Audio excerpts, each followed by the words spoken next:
Ahoy! Gawa naman tayo ng itlog na maalat mula sa itlog ng itik. Ibabad natin siya sa suka for 3 minutes. Siguraduhin nga pala na malinis yung itlog. Pagkatapos ng 3 minutes ay balutin natin siya ng asin.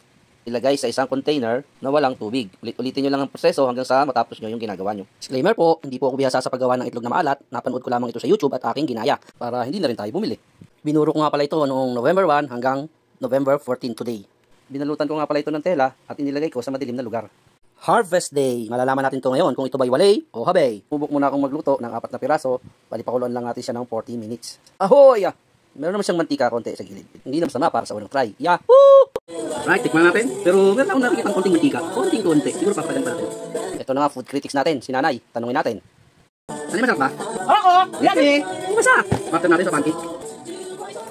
Pwede sa pancake for breakfast ako. Niluto ko na ng lahat at kulon lang natin siya ng 40 minutes. Yun, sana po may natutunan kayo. Salamat, bye-bye!